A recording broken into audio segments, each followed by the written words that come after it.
Hey everyone, welcome back to another episode of Psychonaut Sessions. Today I am here with Scott Gerard Ruhl. Scott, first of all, did I pronounce your last name correctly, and how you doing?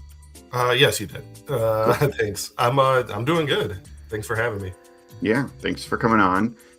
First, where are you located? Where's where's home?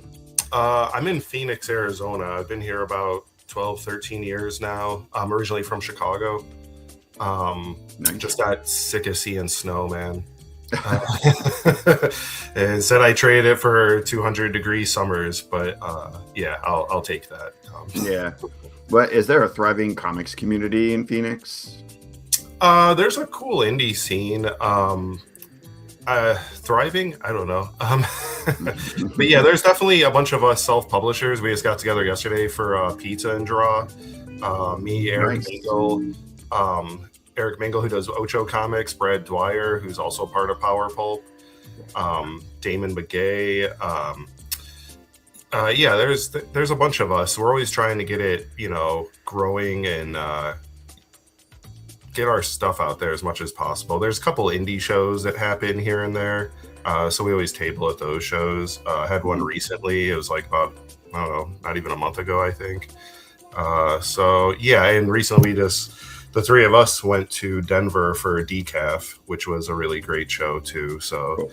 yeah, so the Southwest has its little niche. It's probably maybe not as robust as like the East Coast, which is a fantastic scene as far as comics. But Yeah. yeah.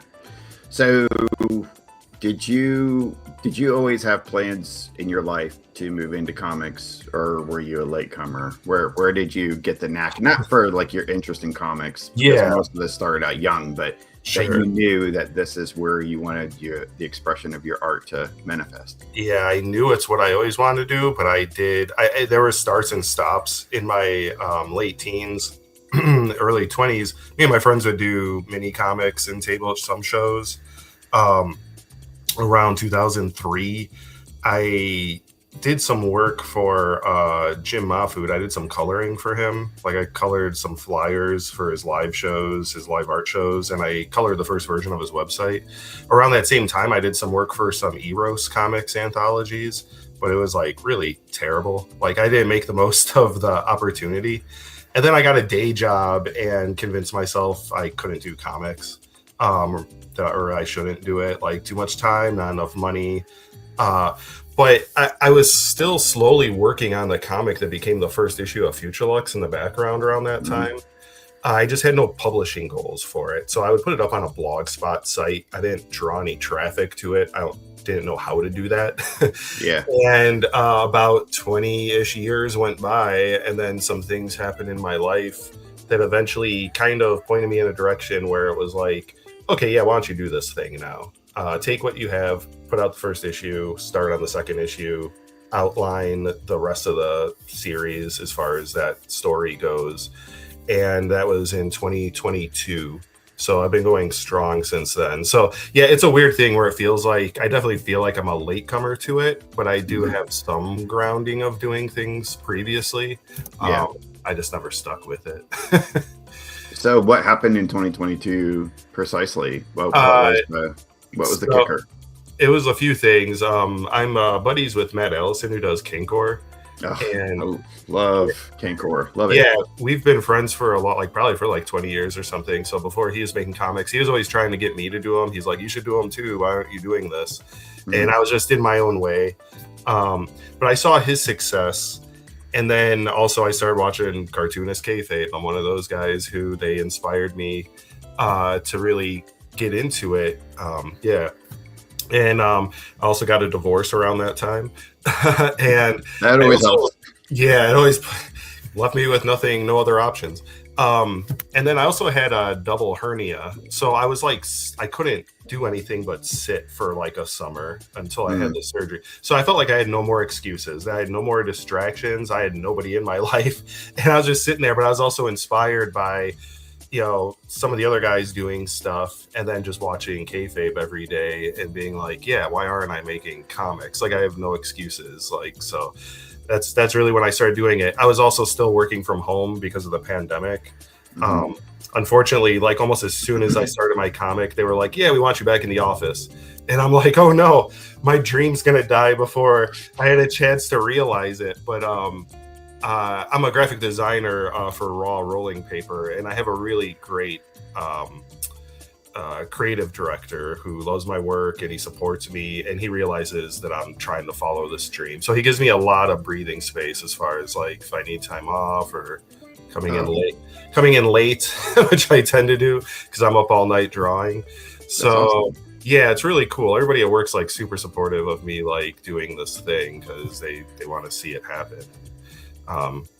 And you know, he's probably like my biggest fan in a lot of ways since I work for him. So yeah, that's cool. Our stories are quite similar in that that's something I always wanted to do as well, but never really grabbed hold of that dream and let life get in the way until around the time, you know, of COVID, and then kayfabe came out and all these communities popped up in such a way that really facilitated creation, you know, and facilitated people supporting each other in that in a way I had never actually experienced before. And so yeah, the same kind of thing, man. There was a lot of cool energy at that time. Yeah, it's like we're all going through a cartoon midlife crisis, I guess, or something. There's so many.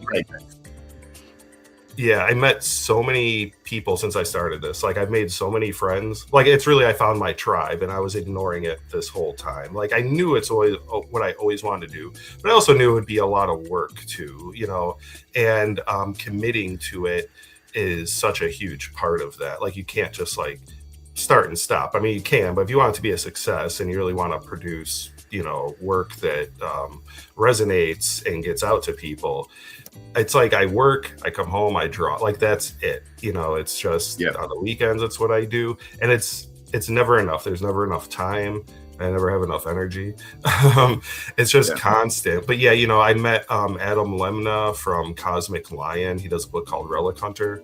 Oh yeah. Yeah. I love Relic. I love Adam. I love Relic Hunter. I actually have a pin up in issue 2. Oh, awesome. Yeah. Issue 2 is so great. I can't wait to see the whole thing.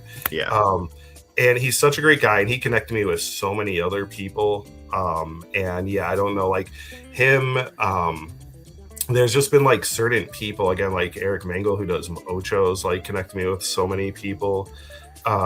It's just, it's amazing. Like, everybody's so positive. Like, I've had really no bad experiences since doing comics. It's been nothing but love, and it's a really great feeling. Yeah. I don't know what shifted really when I first was trying to get into the comic scene when I was way younger. Probably like early 2000s. I felt it really hard to do so. I don't think there were thriving online communities, so you had to go to conventions, and I never found a way to get comfortable meeting people and getting into those circles in the convention circuit. It's probably just the nature of the way that I socialize. I don't know. Sure. But everything just came together really well at that time. But yeah, I mean, it's just the digital age we're living in now. It's so easier to, you know, find your people and everything. Yeah. And, you know, I wasn't on social media ever because I just didn't have a reason to. And then I started my comic. I got on Instagram. I'm like, okay, well, this one. And yeah, again, it was just like the floodgates were open. Like, it's been nothing but like meeting people, connecting with people. And yeah, I'm generally pretty bad at that social side of things. It's like, it's why we make comics, right? Like, with our back to the world in our head. Yeah. The time. But now it's really great. Like, I look forward to seeing people at these shows, and, you know, I think I've finally done about a dozen shows so far over the past 3 years. So cool. Yeah. Good for you.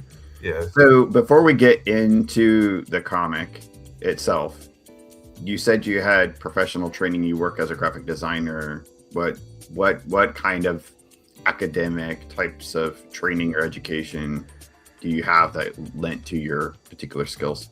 Yeah, so in high school, I focused on art big time. Like, that's when it all started clicking. I was doing my own comics, and they were crappy.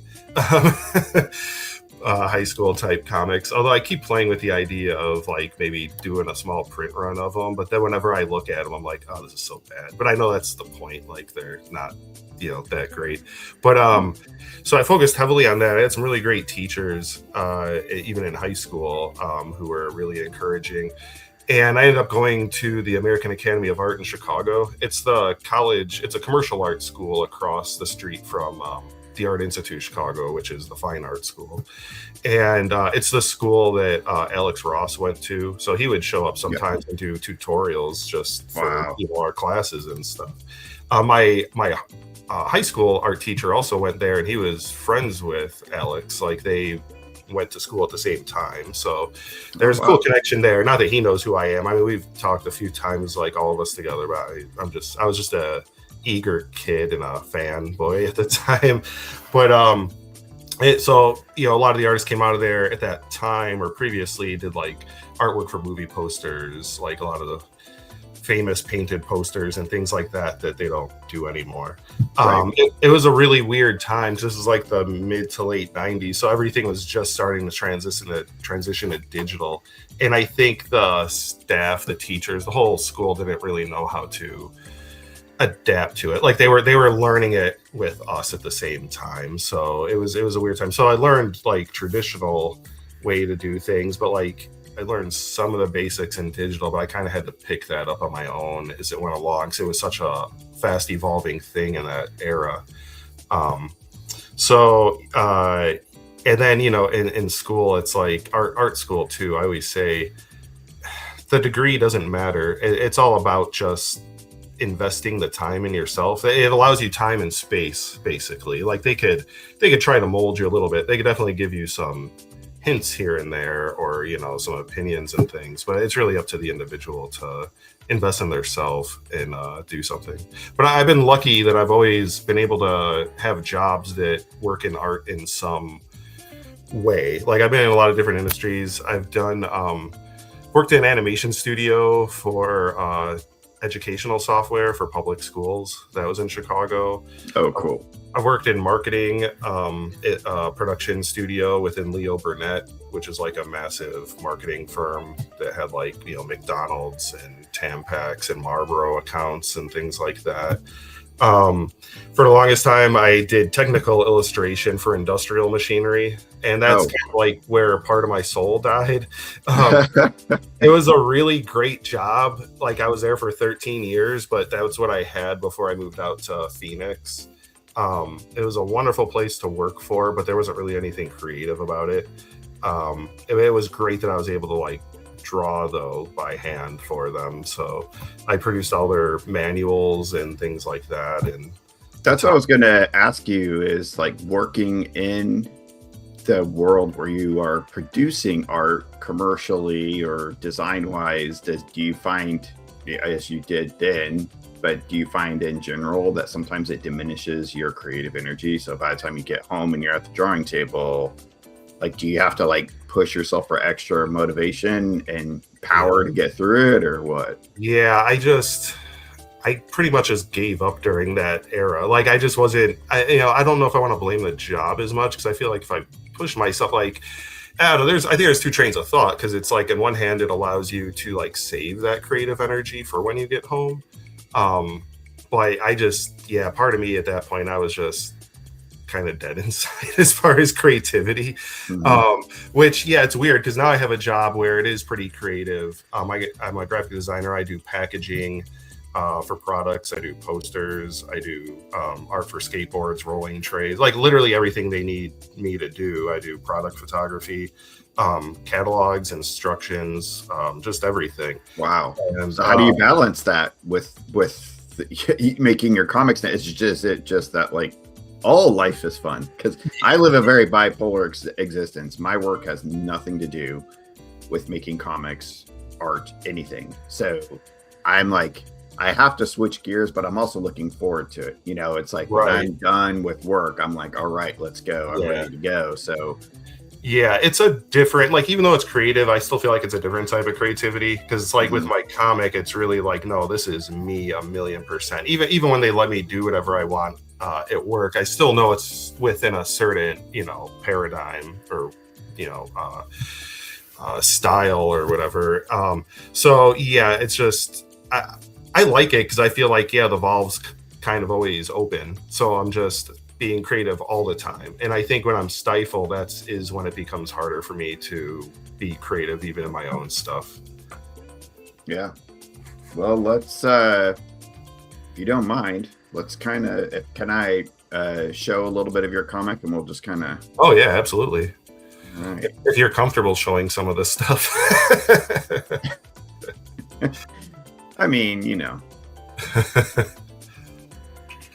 I'll skip through some of it. So, fast. So FutureLux, where did the origins of FutureLux come about?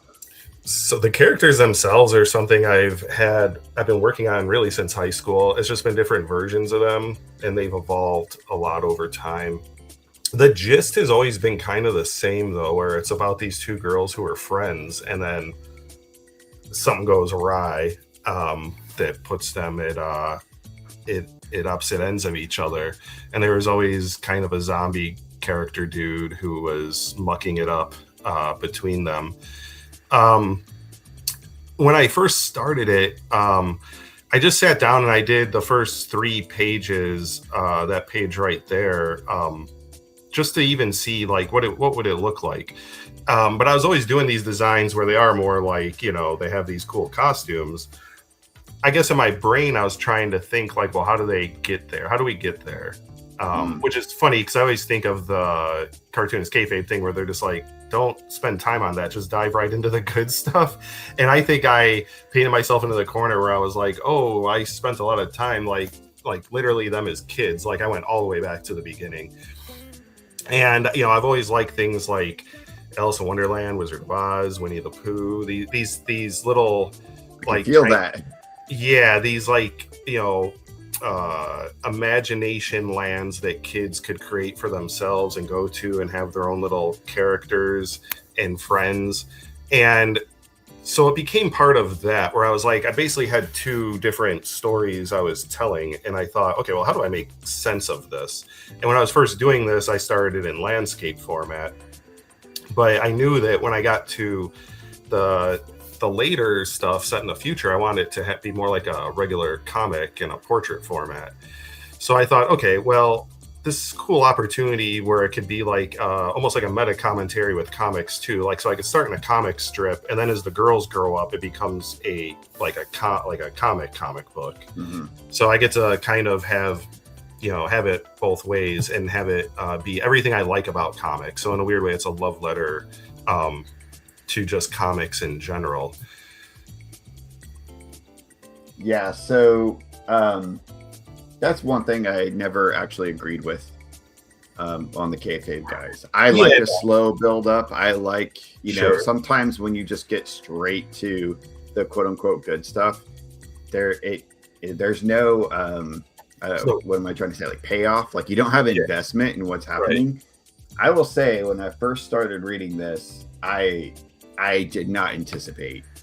I did not anticipate how trippy and fucking off the wall this actually is. Thanks. And maybe it doesn't. Yeah, that's a total compliment, by the way. Yeah, no, that's what I'm going for. So. And if people who are looking at this, you might see that like, well, it's cartoony, like what do you mean? But it's just it's pretty mind blowing. And the first issue, I was pretty damn confused at first, and I really had to kind of go back and really immerse myself. Like, okay, this isn't just a quick read, really. In a way, I need to kind of dim the lights a little bit, put on some good music, and like really make this an experience. Which, for me, you have now made a very successul comic or book or whatever, because that's what I like to have. Yeah, me too. Thanks so much. But yeah, it starts off, I think it can start off pretty confusing at first, where you're kind of trying to figure out what's happening, but you start putting pieces together come issue 2 and 3 as you're building up and you seeing them get older, and like, okay, there is definitely a narrative here for sure. Yeah. When I did the first issue, like I said, I just did those 3 pages, and it was broken into chapters, and I did each chapter like there was pretty big gaps between each one, sometimes like many years, because I just wasn't feeling, I don't know, I guess motivated, or like I said, there was no publishing plan. So, and I figured I'm like, okay, well, I'm always going to grow as an artist, even a little bit. So if I do these little like bite-sized chapters, like at least they'll be consistent within themselves. But those really the whole first issue is mostly stream of conscious. Like I didn't write it out. Like I knew what I wanted, but I didn't, have, again, like a real overall plan. When I got to the second issue, I said, okay, I need to write this out. So when I started, I compiled everything for the first issue, printed that, and I did an outline for the whole story. So it'll go 7 issues total with some 0.5 issues here and there, little asides. And then within that, I thumbnail each issue and write out all the dialogue and everything. So now it's like heavily thumbnailed, heavily written. I know exactly where it's going, because there were some things where I felt like I painted myself into a corner with the first issue. Also, I know that like I like that stream of conscious stuff, and I want it to be trippy, but I also know that, well, there is a bigger plan for this, and it needs to start to come together at some points. I was also probably, when I was younger, I was a massive fan of Tarantino, and I really liked how, things would just start and you're like, what's going on? Things were out of order. So it does kind of, it starts with the inciting incident basically in the first issue. And then, it spirals out of there, and you basically circle back around the drain, kind of like putting all the chunks together. So it's the sideways issues are the flashbacks, and then you have the stuff set in the future. And while they are different stories of different times in their lives, it all really does come together, and it's telling one long story. So, you read that first issue, a lot of it is just like, you might think, oh, this is just here for whatever reason, or doesn't have a purpose, but pretty much everything that happens is happening for a reason or has a purpose. Like if it might be a few issues, might be way later down the road, even things that characters mention, it's like, it's probably going to show up again eventually. I confirm that it feels that way. The first issue 100% felt like stream of consciousness, and for issue 2, I started to see that like a plan start to really unfold. That first issue was definitely a hard sell. When I was like, doing my first shows, and all I had was that first issue, and people are like, oh, what's this about? And I think it's only like 18 pages to the main story in that issue. And I tell them, but then they're seeing the cover, which is like showing something else, which isn't on the inside. And really, it's not till you really get to issue 3 where you start getting to that good stuff, I guess, for like my friend, even though I like the other stuff in the more horror, gothic horror kid stuff that's happening in the past. So again, it just allows me to put all these different things that I like into one series. So how do you what is your, because that's always the hardest thing for me when I make any project, is like, what's your byline? How do you sell this? How do I sell it? Well, again, my buddies who table with me all the time, they know it because I'm always saying it when people come up. But so it's about 2 girls who are best friends as kids, and then they grow up to be best enemies, and the world changes along with them changing and growing. And it starts off as more of a gothic horror comic strip influenced by children's books, to a sci-fi comic set in more of a dystopian future. It's still a mouthful. It's really hard to bring it down to like one sentence. It sure is, but it's awesome though. In my highfalutin way, like I think early on I tried explaining it in a different way, and I don't think general people might not have picked it up, but I would say it's like Ghost World if Enid was Christopher Robin from Winnie the Pooh. And then it eventually turns into this, sci-fi post-apocalyptic nightmare. But that also sounds like, don't compare it to like a really great work like that either. Like you want it to stand on its own. So no, I think that's a good way to pitch it too. And just like a naked zombie guy walking around like wreaking havoc on things. Right. So it kind of reminds me. I'm sorry, I'm looking at it at the other. Oh yeah, screen no, here. sure. So your style. Let's get into your style a little bit. It kind of reminds me of like the rubber hose animation from the 1930s, which Absolutely. I love that vintage stuff. So is that you think that that's kind of your primary influence? I also see a little bit of flair of like the Nickelodeon Golden Age kind of animated feel as well in certain parts. No, definitely. Yeah, I would say my style is more influenced by animation than it is comic books. You know, I could list off a bunch of comic book artists I like. But yeah, no, I'm definitely a huge Fleischer Brothers fan. And yeah, that's a massive influence on me. Like that kind of just energy too, just the bop that things have. And yeah, the rubber hose arms, which sometimes I curse myself because I'm like, oh, I should draw a better arm instead of just, you know, doing a spaghetti noodle or something. But I like how it feels and how it moves around the page and how it looks. So me too.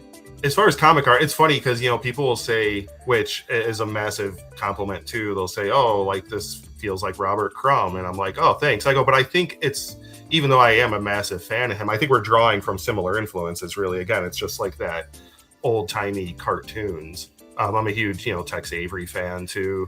So Hanna-Barbera, like their designs are so awesome. Like sometimes the animation stinks, but like the character designs are so great. Like they're really weird. You know, like a bear doesn't look like a bear necessarily. It looks like a Hanna-Barbera bear.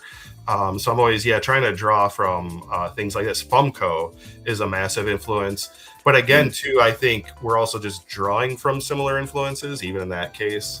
But I like what Spumco does with the whole, they're not concerned with, or they weren't concerned with keeping things on model, but they still felt like they were on model. Like, so they had a lot of fun distorting the character designs, and I like to do that too. Like, Bianco the bear like changes so much, like almost panel to panel at times. Like I'm just he does. Always playing with him. Like it's just a fun thing to do. Because part of it too is within the story, it's like, is he even here, or is he just a fake? Is he like an imaginary friend? There's a lot of meta commentary with that. You know, they even say that in the second issue, like she's talking to those little kids at the beach, the surf guys, and they even say like something like, oh, is your friend still hanging out in the castle with her, or playing in the castle with her imaginary friends, or something like that? Right, yeah. It's like, is any of this even happening? Or, you know, are these just, like I said, it's kind of the Winnie the Pooh thing with Christopher Robin. And I don't want to completely spell things out. I want to keep some things a little open-ended. I have my own thoughts on it.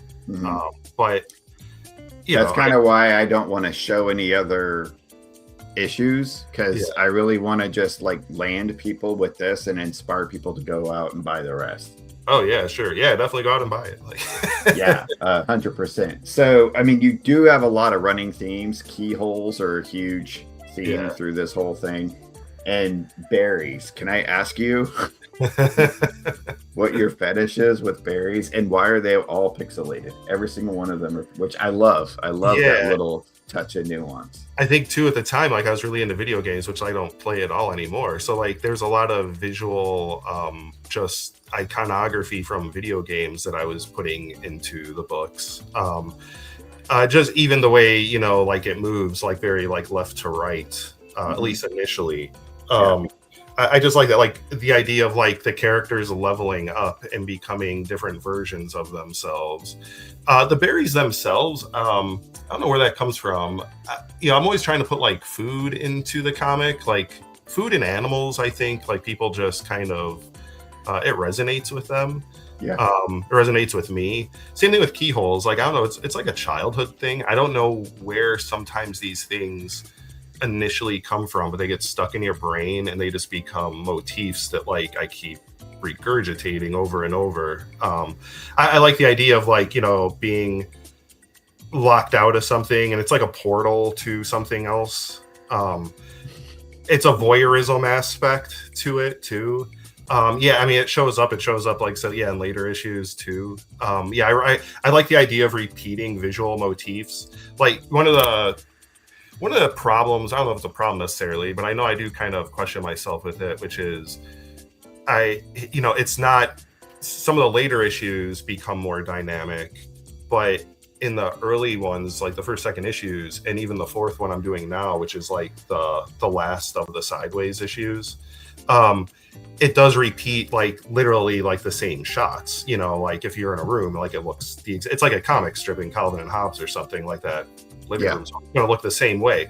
Like you're not going to do like a Dutch angle, like, or some Orson Welles looking shot of it to make it look like something else. And I always think about that. I'm like, oh, if Barry Wrightson did this, he'd probably be at ground level and you'd see all the stuff and he wouldn't repeat himself. But I'm like, I like the idea that like a song repeating itself. I think it kind of gets stuck in your brain. And I think with the story being so wonky, I think it helps people to like remember like, oh, I've seen this before. We're back here again. Like, so it starts off feeling like what is going on, but like you said, hopefully as it goes on, you're getting to that. Plus, in the later issues, we're gonna revisit some of those things, like not to give too much away, but like in the fifth issue, which picks up after the third issue, that's a thing. Since we're jumping around so much, you're back in the future era. Rain will eventually go back to the farm, and at that point, like all the berries are gone and the trees have no leaves on them. So like the world is changing too. Like, so you're going to see, just like how the girls change, you're going to see how that world continues to change too. That's awesome. But yeah, let's dive into a little bit about the venue of you pushing this out. Power Pulp Comics. Can you talk a little bit about what Power Pulp is and why you chose that to deliver this? So initially I was just self-publishing it myself. I mean, or distributing it myself rather. Power Pulp is basically a group of self-publishers who banded together to help get our books into stores. There's no distribution system set up for self-publishing. Even when Diamond was around, like they didn't want anything to do with people like us. Like if you're not with a company, like you're SOL. So you're calling up stores, you're going to local stores asking if they'll carry your stuff. Most of it's on consignment. So, if it sells, you'll get 50% of it, and then you have to call up the stores and hunt them down. Hey, has my stuff sold? And it becomes a thing. And basically, you're mailing your books out to these shops and never hearing from them again or seeing about it again. And I get it.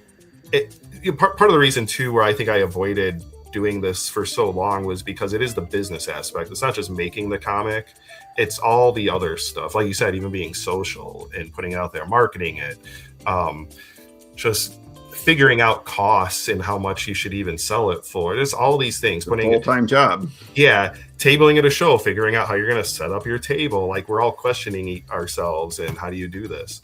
So Chris Anderson, who runs Power Pulp Comics, along with the Coates brothers and Matt King and Jamie Jones, they basically had those same conversations with themselves. Like, how do I have boxes of books in my closet. Like, how do I get this stuff into people's hands who actually want it? And they thought, well, okay, we'll get together and it's like a power in numbers thing, right? Like if you have a catalog that you could offer comic book stores that have not just your stuff, but other people's stuff, maybe they'll buy some other people's stuff too. Or if they're buying their stuff, maybe they'll buy your stuff too. So we're able to offer our comics wholesale prices to stores, and with the idea that hopefully they'll like some of the other stuff too. And Chris Anderson reached out to me and asked me if I wanted to be involved, and immediately I said yes. Like, what? There's nothing. You have nothing to lose. It doesn't cost any of the creators anything. Isn't there a collaborative aspect to it, though? I mean, it is a community where people need to be involved in some way or help contribute, correct? Right. Yeah. Like, so some of us help with, like, the Coates brothers they handle the shipping. So we send all of our books to them and they do the orders, so, I mean, that's the majority of the work. So kudos to them. And we're so appreciative of them doing that. But then, yeah, we have other graphic designers who help make the catalogs or help do ads that are in other things, or do the website portion of it, or Matt King handles the social media aspect of it. So yeah, we all try to contribute like where we can, and we're even going to start like doing we plan on wanting to do more videos and create more of a YouTube presence too. And already Jim Rugg has, he's a natural at it, so he's started doing with that Derek what's the name of that comic? It's the James Bond comic. I have it sitting right here. Yeah, I know which one you're talking about. Yeah. So like, and he did, the interview with the guys who do that, which, sorry guys, their name also escapes me right now. And yeah, it felt like an old kayfabe video. It was like, wow, like this is back. And so hopefully more of us are going to start doing things like that too, whether it's like interviewing each other or other things within the industry and just getting our stuff out there as much as possible. We also sell direct to customers at retail price too. So, but yeah, if say a store orders $200 or more worth of product, we ship it to them for free.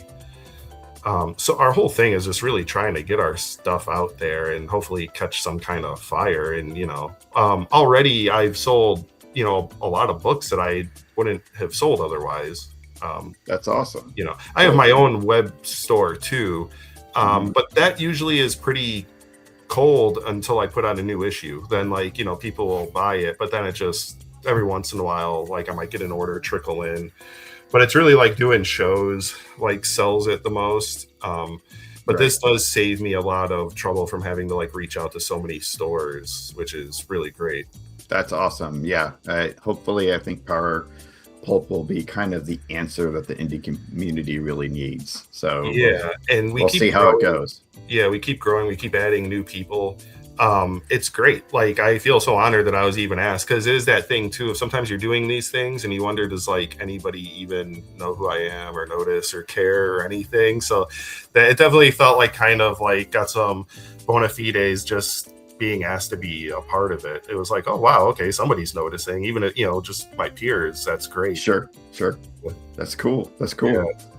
Well, I definitely think your work is awesome. I mean, I keyed into it right away, and I was absorbed. I mean, I sat down and I read through all 3 to 3.5 comics in one setting and just loved it. And I do think you're tapping into something in the like Jungian collective unconscious. I mean, I think all these elements that you're like pulling into this book, like just love it. I don't even know like the words to describe. It's right up my alley. So I hope that people go out there. And where, other than Power Pulp Comics, where else can people reach you? I'm on Instagram at Scott Gerard Ruhl. Then on that, there's a link to my web store too. If you get through me, like I throw in all kinds of stickers and art cards and things like that. Awesome. And I'll do a little, I'll make it out to the person. It's all the issues. The first prints are all signed and numbered. But now the first 3 issues are already into their second printing, which is nice. Cool. Right. Initially, I had plans that the 3.5 was going to be a limited edition thing. I wasn't going to reprint it, but I like it so much and people seem to like it so much that once it sells out, I'm going to do a second printing of that too. Awesome. Yeah. Right now, I'm working on the 4th issue, which unfortunately I wanted to have out by the end of this year, but I never planned to do 3.5 to do Fever Dream. So that kind of threw me off. And then when I sat down to actually write the 4th issue, it kept growing. So it's going to be 48 pages. The backup story is going to be 5 pages. The main story is like 35 pages. And then with the pinups and covers and everything, it'll be 48. It's the last of the Sideways issues. It basically goes all the way back to the beginning before the first issue, explains how Sven became the zombie, how it finally explains everything that happened. And then after that, it's all the future issues and we can just move forward. And nice. And then things get weird. Then it gets weird. Well, I'm looking forward to it, man. I'll be chiming in on your social media to see when number 4 comes out for sure. Yeah, definitely. I'm shooting for spring. Hopefully late spring, early summer at the latest. But yeah, cool. I'm hard at work. I'm looking at it right here. I got 17 pages of the main story penciled. The rest of it's all done. So I got about 19 more pages to pencil, which is almost like a whole issue itself. But Nice. Yeah, I'm eager to get it out. Like, I want to see it done as much as, everybody else does. So. Nice. Well, good luck, man. Best of luck to you. I really love it and hope it's successful. Thanks, man. I appreciate that. Thank you. All right. Thanks for joining us, Scott. And I hope that you have a wonderful day and wonderful career ahead. And everyone out there, stay safe and keep it psycho.